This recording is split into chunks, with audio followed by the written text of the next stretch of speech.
Welcome back to another episode of Nurse Notes with Nkenzrils. In today's episode, I would like to throw more light on mental health. I spent the last months in a psychiatric unit and I would love to share my experience with you all. Before I ride onto this, I would love to recommend you check the film on Netflix making waves at the moment, Ngano by Nkenzrils. This movie has a lot to teach you about mental health. When you take out time to watch this movie from the beginning till the end, you get to understand why some people react the way to react and why you see that their actions can be imaged or mirrored in the behavior of their kids. So if you haven't checked out this film, make sure you watch it out. And please take out what you need to take out from the movie and apply it. What is mental health? Mental health has to do with our emotional, psychological, and social well being. It includes how we think, how we act, how we feel, how we interact with other people, how we deal with stress, how we it's just like how we do everything we do. Like it has a lot to play in our activities of daily living. Everything we do has a lot to do with our mental health. There is a lot of literature out there, a lot of information on social media. There is everything you need to know about mental health. And I just want to throw more light and create more awareness that we should try to reflect on how we act, how we behave. Because at times, we find it difficult to place our hands on why we behave certain way we behave. And this is why this film shows us a lesson. It all starts when we are kids. How your parents bring you up or the things your parents do, they are like your mirror. Like you watch, it's just as though whatever they do, you learn and it grows. It's been nurtured in you to when you attained adulthood. So at times when we act in certain ways, like if we cannot maintain relationships, it starts with normal, simple friendship.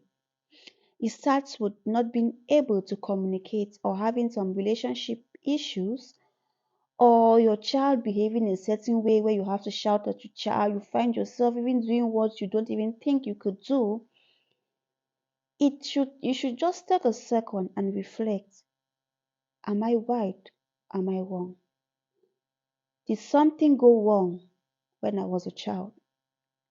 Is there something I'm doing that could be medically corrected, or maybe I have a mental disorder I'm unaware of? Because mind you, unless you are medically diagnosed of having a mental disorder,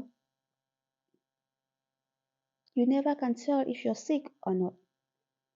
The four main types of mental disorders, we have the mood disorders like depression or bipolar disorders. We have anxiety disorders.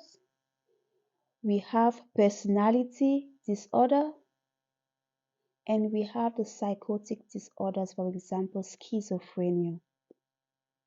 These are the main disorders that can affect us mentally. Now, apart from genetic factors that could cause mental disorders and childhood traumas, childhood neglect, and uh, what our parents did, like the trauma, what we saw, apart from alcohol and drug abuse, low self-esteem, there is a lot that can cause mental disorders. That is why it is very crucial that we think before we act. If you feel as though you are doing things you yourself cannot comprehend, go for a mental checkup and communicate. If you're having issues with your spouse and At times you're like, but why am I doing this? Try to have a routine. Reflect. How was your childhood? Why are you acting the way you are acting?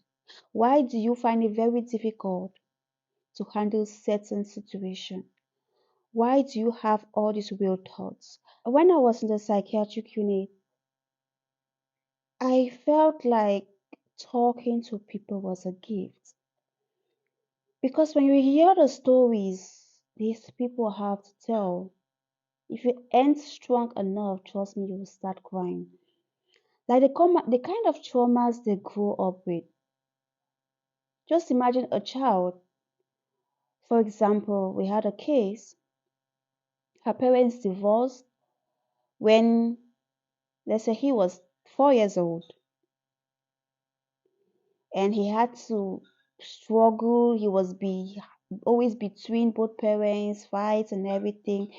And this child had to watch all that happened before him. And then when he attained 9 years, the mother committed suicide.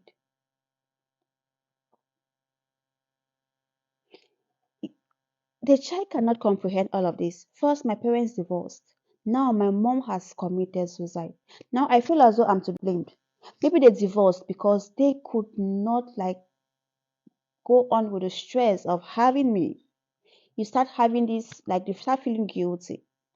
Now, maybe my mom killed herself because of me. I guess we were arguing who was going to take custody or not. You start having these thoughts. A 9-year old cannot comprehend these thoughts. Like, how will he comprehend all of this? So it was very tough for this boy. At that very tender age, he had to start taking drugs, alcohol, to sleep off and forget about what he saw the previous day. He grew up nurturing guilt that he is responsible for his parents' divorce and also responsible for his mom committing suicide. And now, another hand, blaming his dad for divorcing his mom. And when he became 15 years old, he attempted killing his father. Luckily, his father got saved because he actually, with a knife, tried to cut the jugular veins. Luckily for him, his father got help and was saved. Now, this child was diagnosed with a mental disorder. Logical, right? Of course. So now he had to be in the psychiatric unit. That was just an example of the kind of stories you hear. And all the need or the yearn for is someone to have a listening ear, someone to talk to and just let this energy, let the all the thoughts out, because when they are in their corner and they are idle, isolated, and they have with these thoughts to deal with, that's where you start finding them becoming suicidal. So we really have to educate ourselves and be more aware of mental health so as to better relate with people around us and understand how they react the way they react. Try to have understanding, especially in relationships, friendships with your kids, and please try to be the best example you can be for your kids. Tell your kids sorry when you offend them and watch them tell you sorry when they offend you. That was it. Just wanted to throw more lights and create more awareness on mental health. And I really hope we can pay attention to ourselves, our inner selves, to our relationships, to our circle, our friends. Like, just try to understand and try to learn how to deal with it. People are going through a lot. Like the world of today is like it's different, like it's completely different. It's a lot. There's a lot out there, like a lot of stress, and everyone just wants something good for themselves. And having a mental illness doesn't define who you are. Having a mental problem doesn't define who you are. They are just things that can be worked on, and they can definitely live. So thank you for staying to the end of the video. Thank you for listening and dropping by. I hope you could take one or two from this video and be more aware of yourself and your surrounding. And hey, let's be better for our kids and for the future generation. Thanks for stopping by. It was nice having you. And if you haven't subscribed to this channel, please make sure you do. Have a blessed day.